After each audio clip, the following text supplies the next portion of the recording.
It's Wisconsin Today. I'm Kate Archer-Kent. And I'm Rob Farrett. Wisconsin state lawmakers are at odds over rules for election observers and how to ensure local officials stay compliant with administrative rules. Last year, Governor Evers vetoed a Republican bill that would have given election observers closer access to local officials during the voting process. This week, the Assembly's Campaigns and Elections Committee voted against recommending a new set of standards for poll watchers. And this comes as voters will be asked in the April 1st election to enshrine the state's voter ID law into the state constitution. We're checking in now on voting and election administration with a pair of lawmakers who serve on the Assembly's 7-member Campaigns and Elections Committee. Republican Representative Scott Krug is here, Assistant Majority Leader, Vice Chair of this committee, and represents a district that covers parts of Adams, Juneau, and Wood counties in central Wisconsin. And we have Democratic State Representative Lee Snodgrass, representing a district in east central Wisconsin, including most of Appleton and parts of Grand Chute.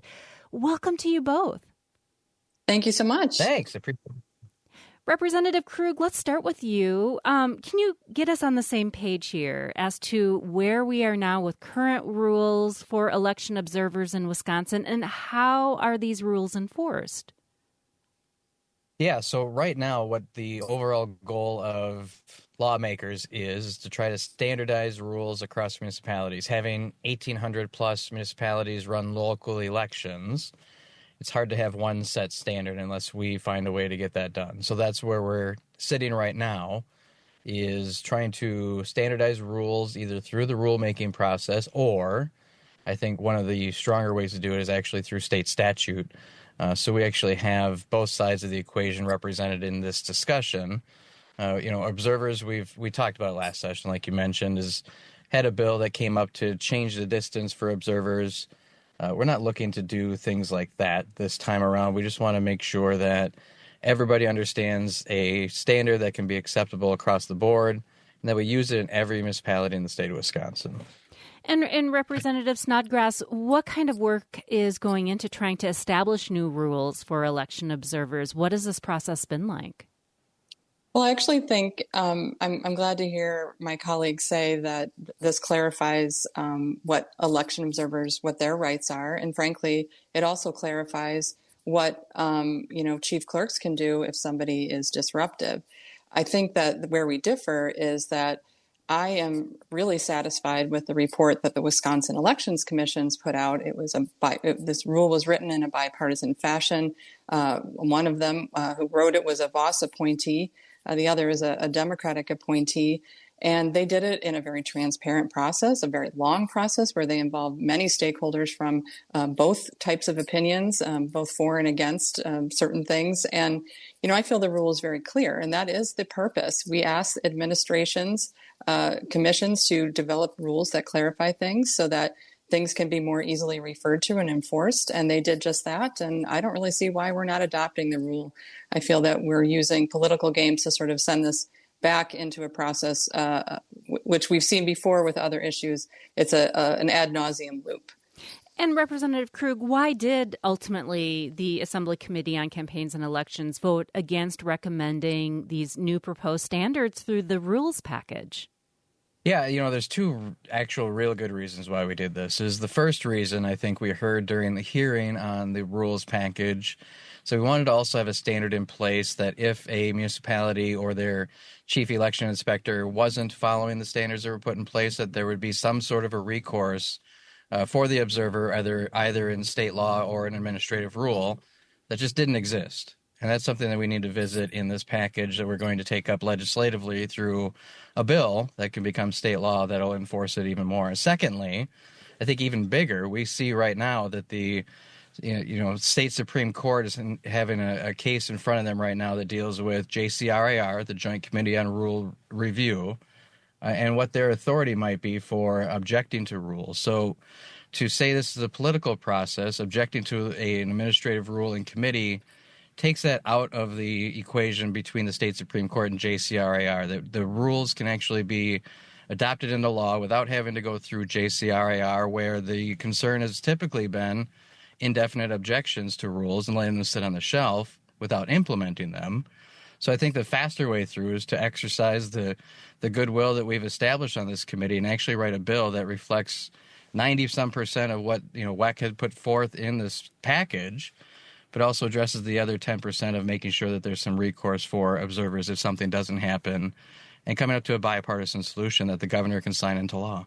And I want to talk more about the bill in the moment, but I want to ask you, Representative Krug, in terms of election officials, you have said that you want to make them have more skin in the game when it comes to following rules for what election observers can and can't do. Will a slate of penalties deter poll workers from volunteering or stepping up to administer elections?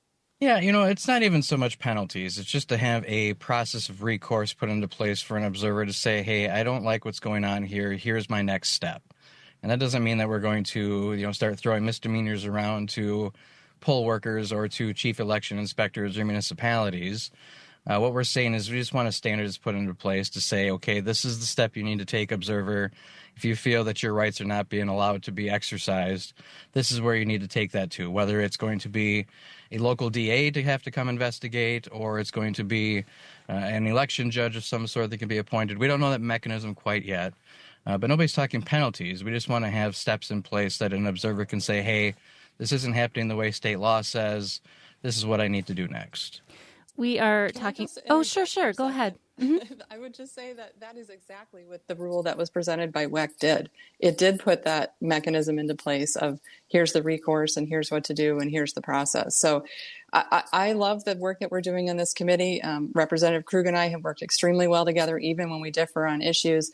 I don't trust it beyond this committee. We have seen good things go through the committee and then die and not get a hearing in the major body. So I think we've got something we can take action on here right in front of us, and to wait and see if we can get the full body on board with something we've created in the committee, to me, is an extra step and an extra risk.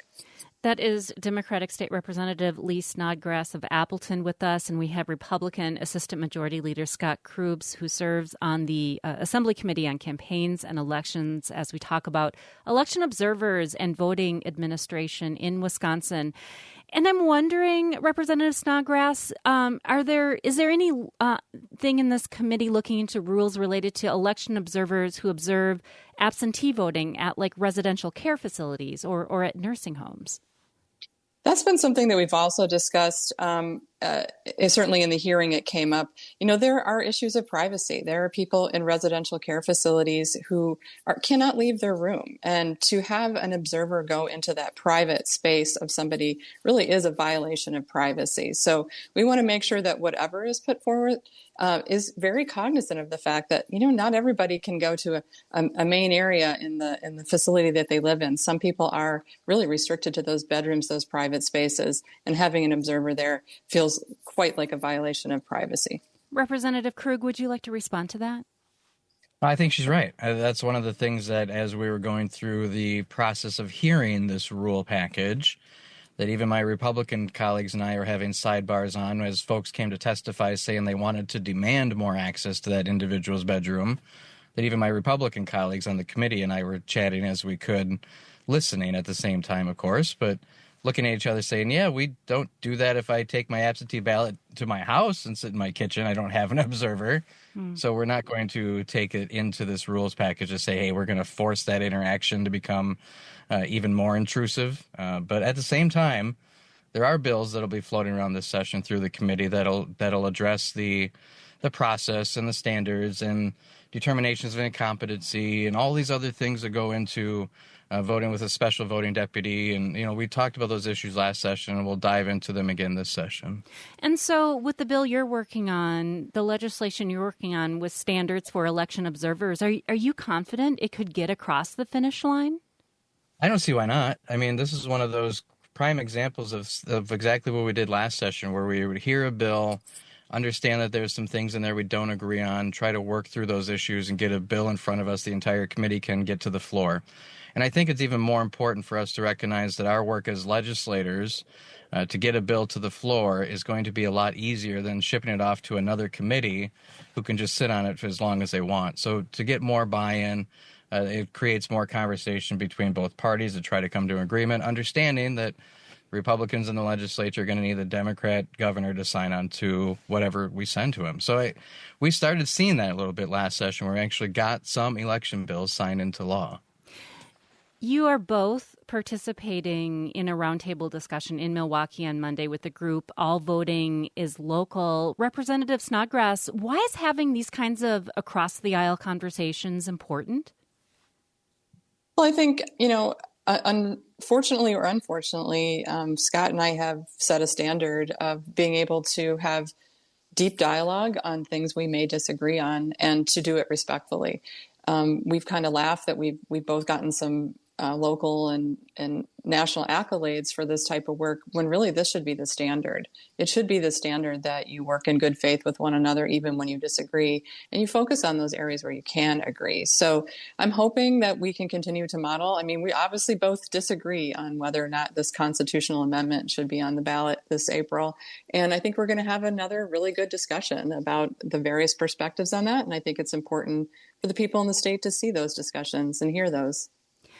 And Representative Krug, what are you hoping that comes out of a roundtable discussion in Milwaukee?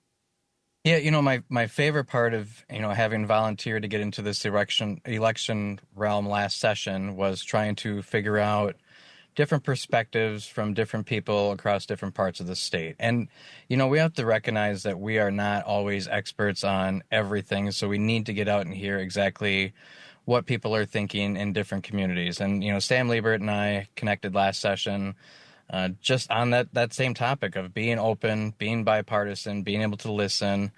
So that's where this kind of developed into, is a couple of weeks before the state constitutional question, just to be in a community that I'm not completely familiar with, just to get some input from people on what the future of photo ID looks like, knowing that it's probably going to pass, probably going to be constitutional. But also understanding within that constitutional amendment, we did say that exceptions will be able to be made by lawmakers on different types of IDs to be used, different processes to obtain IDs. So that's the future of photo ID, is figuring out what those exceptions should look like into the future, and if we need to make other accommodations. And we have to leave it there with Representative Scott Krug, Assistant Majority Leader, Democratic Representative Lee Snodgrass joining us as well.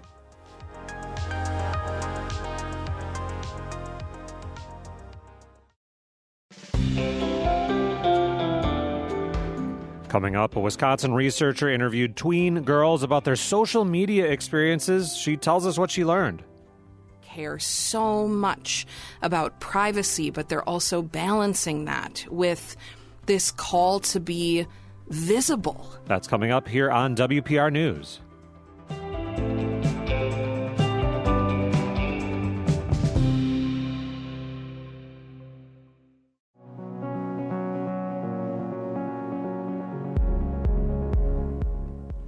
It's Wisconsin Today. I'm Rob Farrett. And I'm Kate Archer-Kent. Tween girls today are the same as tween girls from previous generations. They play, they hang out with their friends, and they're at a point in life when they're starting to figure out who they are. The difference is a lot of their lives now take place online. And social media isn't a separate reality for them, it's just another part of reality. Our next guest says we often talk about tween girls, but we don't talk to them. So she decided to see what these girls had to say about their social media use, the role it plays in their lives, and if, like so many adults, they also see it as a harmful influence. Catherine Phelps is the author of the new book, Digital Girlhoods, and teaching faculty in the Gender and Women's Studies Department at UW-Madison. Kate, welcome to Wisconsin Today.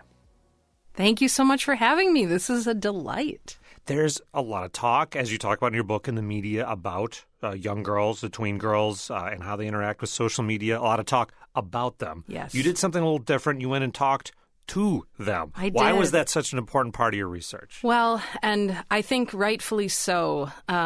It is difficult to access that population of people, that demographic of people, but it really struck me how much public discourse and what felt really very much like panic was happening around girls in online space, and very specifically around this demographic of younger tween girls who are making their foray into these social media spaces and platforms.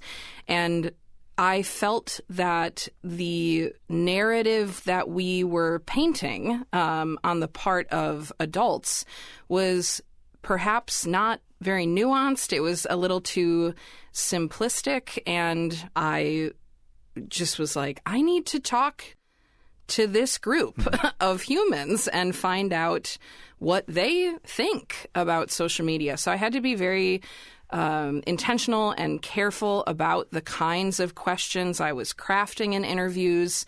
But what I found was that girls really wanted to talk about it. They wanted the opportunity to share about this thing that they had been introduced to, that they were growing up with, and that was shaping their lives in really profound ways. Yeah, and that's one of the things that struck me as you share examples, of course, anonymized from the girls you talk to.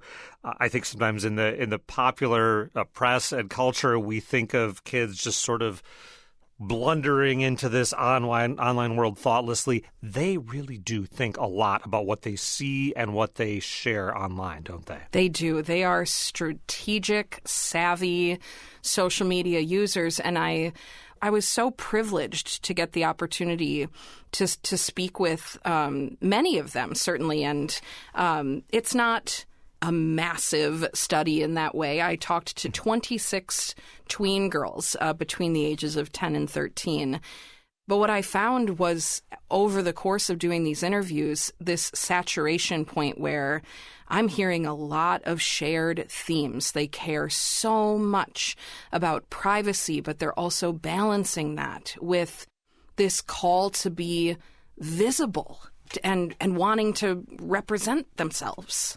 That balancing act keeps going throughout your book, and you look at two conflicting pressures: the idea of girls this age, and other ages for that matter, as innocent girls that need protection, right? And you mentioned the worries about privacy and strangers and concern about that, versus a societal pressure to embrace a kind of girl power, yes, to say, hey, you need to craft your identity. You need to show the world who you are. Those are not the same things. They are mutually contradictory. Yeah. How did girls talk about that? They talked about that dilemma often in the very same breath. Girls understand very much. They have been conditioned to fear this specter, in particular, of the strange man online, this predator that looms, And to me, what's so striking about that is that we're putting so much responsibility on a 12-year-old and saying, this person needs to pull themselves offline, or we need to protect them from being in online space because of who might be watching them, which I think needs to be a totally reframed conversation about how we have situated girls throughout history, in media, in popular culture, and these very competing demands that we put on them. It's really hard to be a girl. It's very confusing. I want to dig more into that in a minute, but I want to stay with some of the practical ways that girls are using social media. There are things where you're kind of broadcasting to the world, like YouTube and the Pretty or Not videos. YouTube, it's gone to other platforms over the years. Yes. But you found a lot of what girls are doing with social media is interacting with the same people that they might see at school or in their neighborhood. Correct. They are primarily communicating with friends, with people that may have gone to school with them that have since moved, that they want to stay in contact with. This is how young people are communicating with each other. And so much of what they're doing is within smaller circles of friends, people that they know. And I think that's really important. And the data and some of the research across explorations into social media and this demographic of adolescent girls or tween girls is demonstrating that. They're not engaging in a bunch of what we might consider to be high-risk behavior. They're having fun with their friends. Yeah. The girls you talk to also talk about potential negatives of being on social media. A lot of adults certainly worry about cyber bullying. Yes. And I thought it was fascinating. Two different girls you talked to had very different. One said, cyber bullying, way worse than in-person bullying because you can't get away from it. One's like, no, in-person bullying, way worse. You just delete that and forget about it. Interesting, different attitudes toward how we deal with bullying on social media. Yes, and one of the difficulties of this as well is what we as adults might perceive to be bullying. That's a Tuesday for a girl, right? Like it may or may not be perceived that way, and they have individual perspective and ideas on what that feels like. I also think it's so important to note that while cyberbullying can and does occur, it is often happening again with people that know each other in real space and real time. And I think it's really crucial to clarify how we have conditioned young girls to relate to one another. When we think about that, it maps so beautifully onto social media use. Things like passive-aggressive behavior, rumor spreading, gossip, silence, character attacks, things like that can move onto social media pretty seamlessly in a way that aggressive behavior in and amongst children is very, very different. And I don't know that we've really deepened our inquiry into that. We need more research that looks at these gender dynamics of bullying online. Yeah. I'll say, as somebody in the media, I've probably done and accepted more pitches on the bad stuff, right, of kids online. And it's out there, and you acknowledge that in the book. But again, a lot of the girls you talk to talk about what a positive experience, or at least partially positive experience, it is a way to build community, to build relationships with their friends. Yeah. That's the thing that makes me so nervous about some of what's going on in the world right now. I mean, Australia has passed this bill that will ban young people under the age of 16 from social media over the course of the next year, and other countries are paying attention to that policy-wise.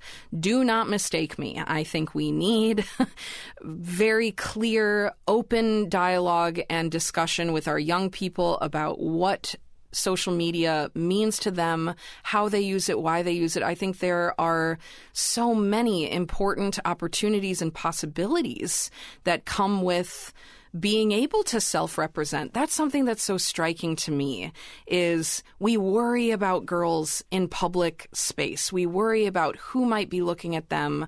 We worry about things like body image comparison and negative body image. This did not come to us from social media. Social media is like an infant. We don't know what its net negative or positive impacts are going to be, and that's something I want to pay attention to in the long term. Girls have fun online. They create videos. They are coders. They are dancers. They are comedians. They're doing incredible content creation, and they get to be a part of it in a way that I think we forget. Girls helped make social media what it is. So I think it's damaging and indeed dangerous, this idea of policing their behavior to such a degree that we're going to pull them offline, because what we're saying is then, by virtue of their gender identity, by virtue of their age, they are automatically high risk. And if that's the case, then we need to be having a very different conversation. Now, mentioning that Australia law reminds me, we're talking about kids 13 and under, technically by terms of use and things like that. They're not supposed to be there. Sure aren't. Yep. And yet they are. They are. And they are very prolific online. I think that says a lot to the responsibility and accountability that these platforms need to have in regulating those age limits. But it also says something broader about, in particular, what the last handful of years has meant in the midst and wake of COVID, because this is how young people were communicating when they were pulled out of school. The access that they had to their social networks was primarily through personal devices, or whether family devices or otherwise. And it is true that it is harder to make something like a personal YouTube channel if you are under the age of 13, which also means that a really significant number of the young people, the girls that were making the Pretty or Ugly videos, for example, are using family accounts, are using parental accounts to do that. Certainly finding loopholes, getting past those regulations, because this is the modus operandi of how this generation is connecting with one another. And kind of whether we like it or not, we need to reckon with what that means. We're talking to Kate Phelps from UW-Madison, author of the new book, Digital Girlhoods. I'm going to do a little read from your book here.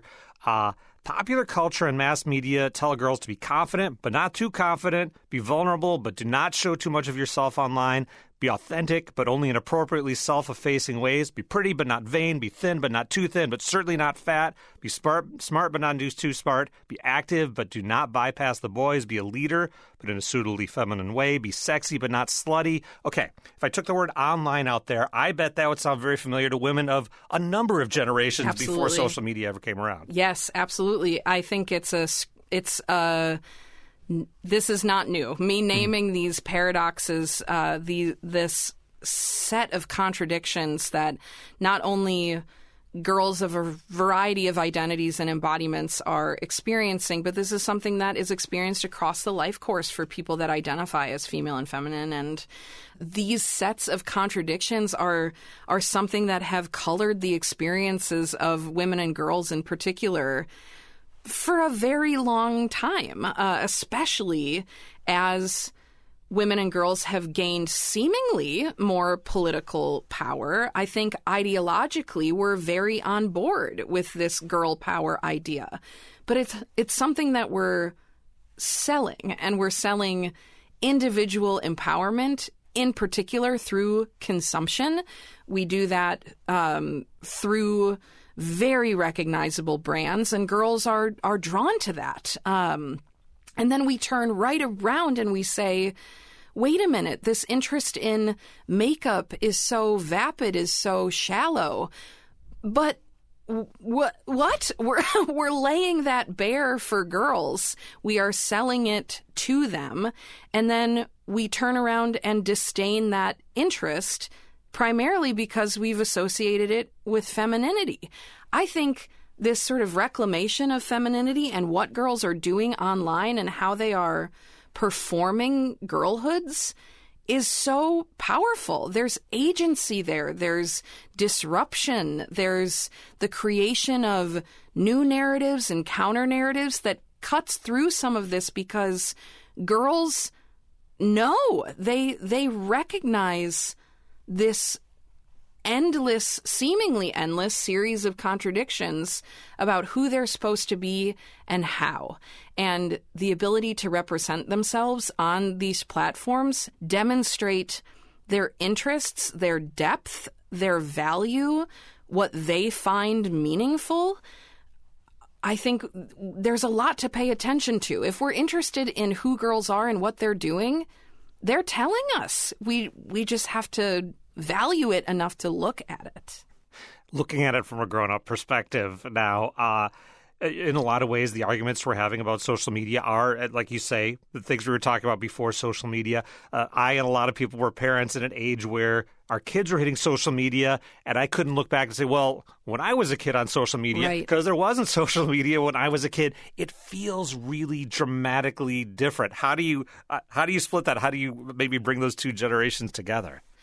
Girls are already having really meaningful conversations with parental figures, with caretakers, with stakeholders in their lives, with their peers about privacy, about how they make content public versus private, how they talk about it with their friends.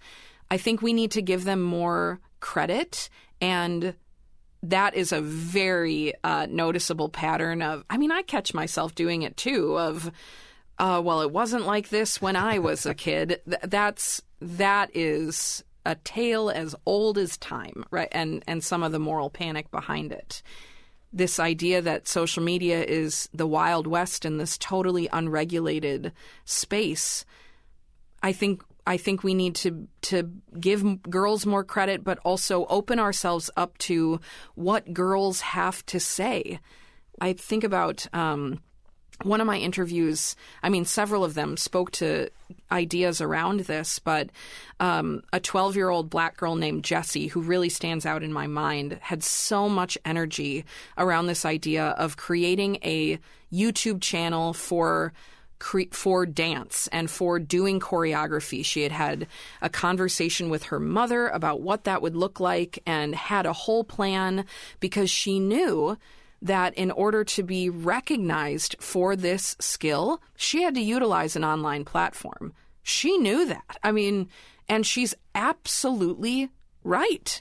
That is the space that we are in. How can we keep this safe in ways that also allow you to experience the benefits of it? Because most of us are using these platforms, right? Like, they're here. So let's figure out how girls can be a part of that and continue to be a part of that. Okay, we'll leave it there. Thanks again for joining us. Thank you so much. It's so exciting to get to be able to talk about it. And tween girls are awesome. I just want to end it there. Thank you.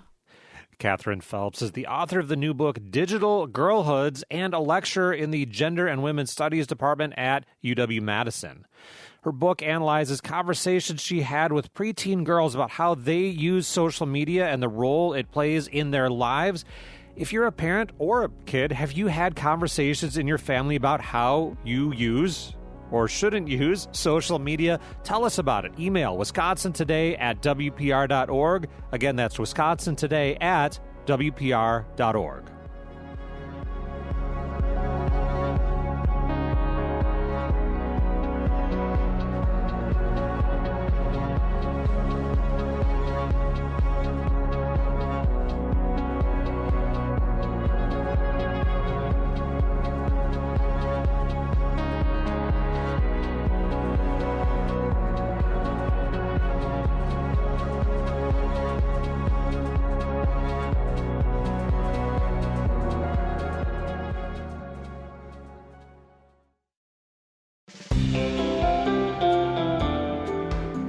Coming up on Wisconsin Today, visit a new exhibit at the Wisconsin Veterans Museum sharing the stories of Wisconsin service members after they leave the military. A lot of these veterans not only served in military service, but they came home and continued to serve their communities. That's next on WPR News.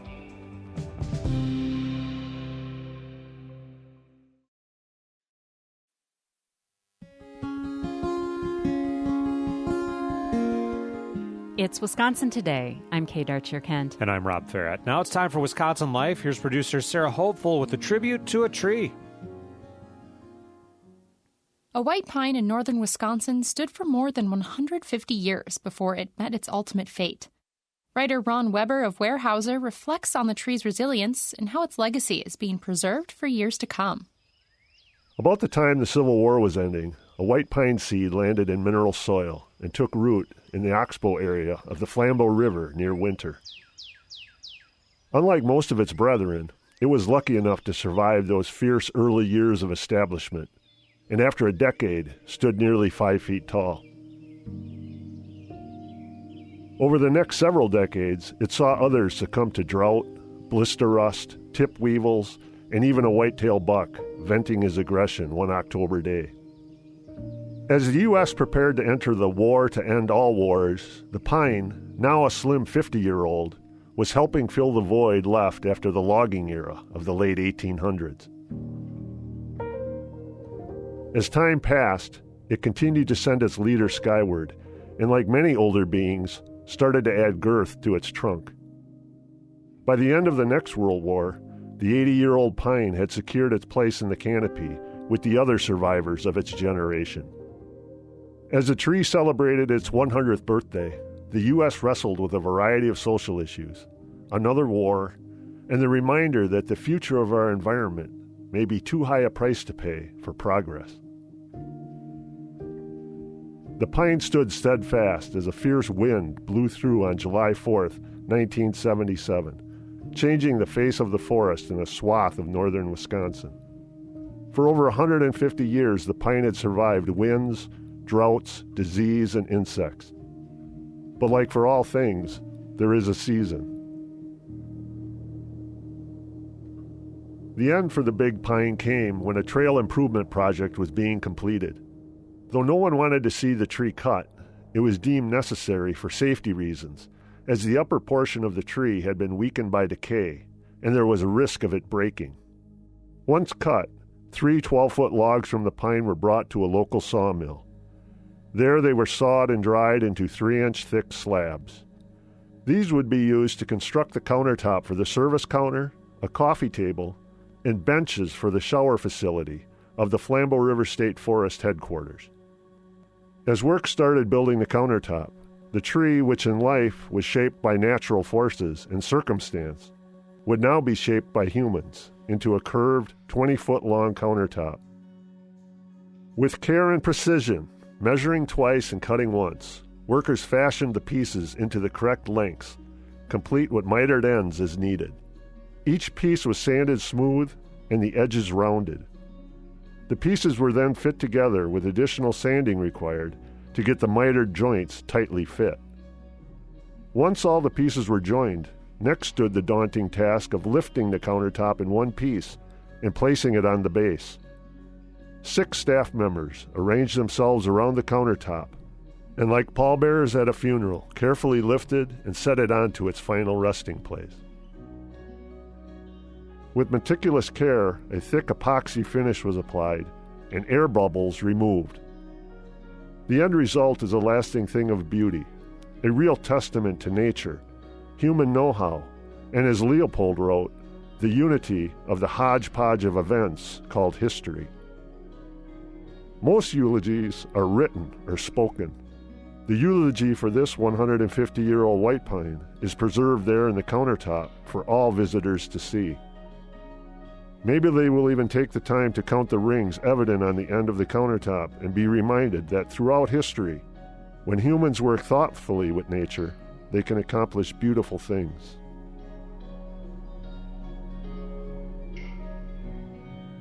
Ron Weber is a writer who lives in Weyerhaeuser. Wisconsin Life is a co-production of Wisconsin Public Radio and PBS Wisconsin in partnership with Wisconsin Humanities. Additional support comes from Lowell and Mary Peterson of Appleton. I'm Sarah Hopeful. It's Wisconsin Today.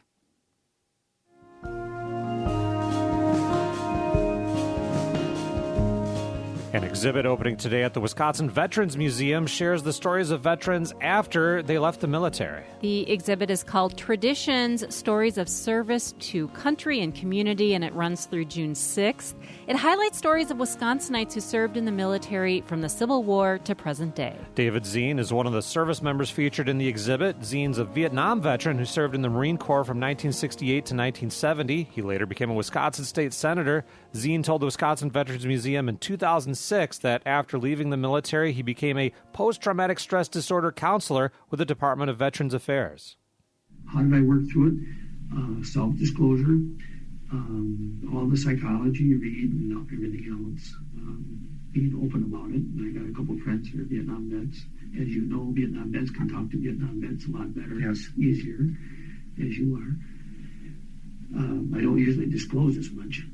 Another veteran highlighted in this new exhibit is Tara Gundrum. She served in the U.S. Marines from 1998 to 2005. She told the museum it was challenging transitioning to civilian life after her years of service.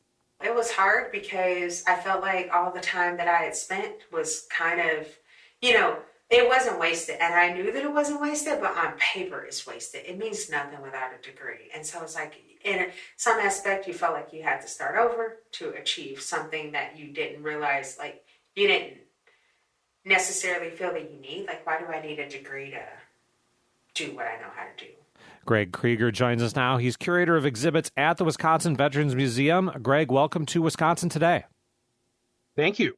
As with a lot of things that happen in your museum, it runs the gamut of Civil War era, maybe sometimes even earlier, all the way up to people still with us today, maybe just a few years or a decade out of their own military service. Can you talk about why it's important that we cover that whole scope of Wisconsin service in the military? A lot of these veterans, not only served in military service, but they came home and continued to serve their communities, civically, for instance. We have governors that were military veterans, senators, representatives, and then people that are, still just helping out in their communities on a very local scale. They're doing, bicycle rides that the funds go to benefit veterans when they come home. Maybe the transition from military to civic life isn't that smooth for a particular veteran. So there's programs out there, events that raise funds for, helping those veterans. Just runs the gamut with the way and depth that these people served. Walk us through the exhibit when it opens and we visit in person at the Veterans Museum. What are we going to see? Both how you're telling the stories about the veterans, objects in some cases paired with those stories. We made an attempt to display some objects that have not been seen for a long time or perhaps never been on display. This exhibit's only going to be up for 4 months, which is a very short turnaround for us. Some of these artifacts are very delicate. We have a pair of boots that Ray Stubbe of Wauwatosa wore. He was a Navy chaplain. He served at the siege of Khe Sanh in the Vietnam War, and he saved a pair of boots that he wore were absolutely caked with Khe Sanh mud. And those boots are still caked with Khe Sanh mud today. Wow. We actually hired a conservator to kind of semi-permanently attach the mud to the boots.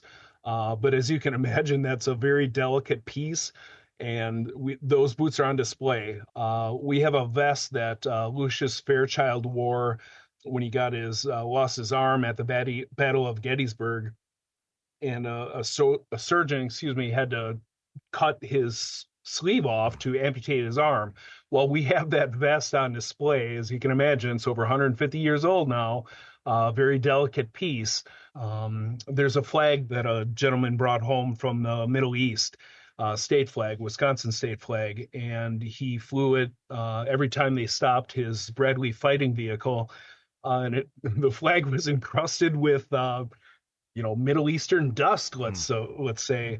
And still is today. So that flag will be out on display, and you can clearly see the dirt, adhering to this flag. Again, a very sensitive piece, but really neat. And just one look at it, you can tell, that went into battle for sure. We're talking about a new exhibit showcasing the contributions of Wisconsin military veterans during and after their military service. Greg Krieger is with us, curator of exhibits at the Wisconsin Veterans Museum. Greg, let's dig into some of these stories a little bit. One, you've already touched on Colonel Lucius Fairchild, lost his arm, as you mentioned, in the U.S. Civil War. Well, his public service didn't stop then. Can you talk about what he went on to here in Wisconsin? When he got back to Wisconsin, he was an early advocate for veterans. Again, Wisconsin was a new state at the time, and these returning veterans had a lot of needs, if you will. He himself had lost an arm, and others had other challenges ahead of them. So he basically joined this group of veterans called the GAR, the Grand Army of the Republic, they named themselves, and they became very politically active. They lobbied legislatures to provide funds for these people to kind of retire, and live comfortably after their service ended. Again, very early advocate. That was something that was very new at the time, and was very effective. The GAR was very powerful in the late 19th and even into the early 20th century. Just a neat story. Another veteran you highlight in the exhibit is Tara Gundrum, a Marine. You say her service is emblematic of many women who began serving in the Marines at the turn of the century. Can you talk a little bit about her? And she's another person. I think you mentioned bike rides to raise funds. She has done exactly that, biking to Washington, D.C. To raise money for memorial projects. Talk a little bit about her and her place in the exhibit. Tara resides in Washington County, and she joined Rotary, so another civic organization that does great things. And yeah, she likes to participate in rides across Wisconsin, which is nicknamed RAW. She's an active member of the Marine Corps League. Again, just has a very big heart and is interested in giving back to her community at in her case, a local level and a greater state level. Another name, this one was familiar to me as someone who's covered Wisconsin politics for a long time, David Zien. I knew him as State Senator Zien back in the day when I used to book him to come on public radio. What does your exhibit tell us about his military career and his activism in support of veterans? So Dave got back to Wisconsin, and he's a big Harley guy, as a lot of people will probably know.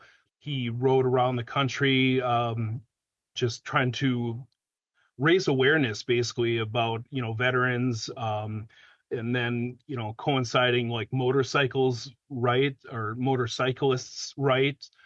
Helmet laws, for instance, were a big thing in the 80s and 90s in this state. So we tried to raise awareness about that. Obviously, went on to the state legislature from 1988 to 2006. He's a very nice guy. He's quite the character. You will never miss him. If he rides by, again, just a great guy, great story. Greg, what are you hoping people take away from this temporary exhibit? I think the contribution that these Wisconsin citizens gave to not only their country but their state is really incredible. They sacrificed life and limb for their country, then came home and again just continued to serve, continued to give back to their communities. And just a knowledge of that. Some of the state symbols that we think of today, like On Wisconsin, which is now our state song, that phrase was coined by Lieutenant Arthur MacArthur, who led an attack of the 24th Wisconsin with the cry On Wisconsin at the Battle of Missionary Ridge in the Civil War. Those are terms that we are familiar with today as kind of our state motto, things of that nature. Well, that was used in battle in the Civil War. So perhaps people could walk away with just a greater sense of history. That's one of the reasons why we call it traditions, because we sing these songs, we salute this flag, but we try to dig a little deeper and where did that flag come from? Why was that song written? Things of that nature. Greg, we'll leave it there. Thanks again for joining us today. Thank you very much, Rob. Greg Krieger is the curator of exhibits at the Wisconsin Veterans Museum. The exhibit we've been talking about, Traditions, Stories of Service to Country and Community, opens today and it runs through June 6th. Do you have a story to share? If you're a veteran yourself, about how you embraced public service after you left the military, love to hear from you, and we can share it with the Veterans Museum, too. You can email wisconsintoday@wpr.org. That's wisconsintoday@wpr.org.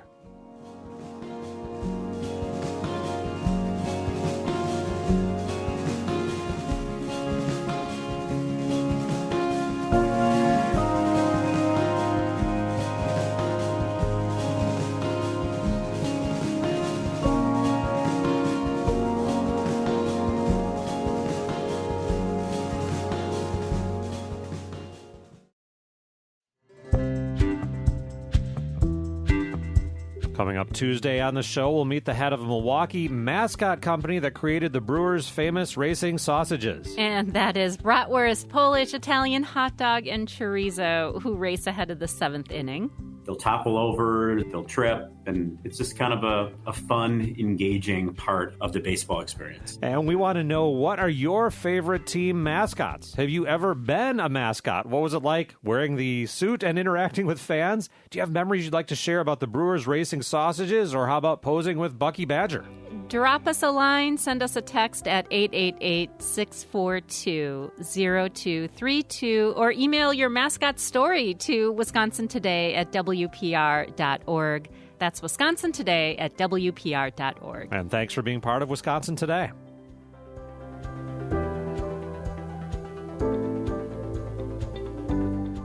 Wisconsin Today is the work of a team of producers, hosts, and technical directors. Learn more about us at wpr.org/Wisconsin Today. I'm Kate Archer-Kent. And I'm Rob Ferrett. You're listening to WPR News.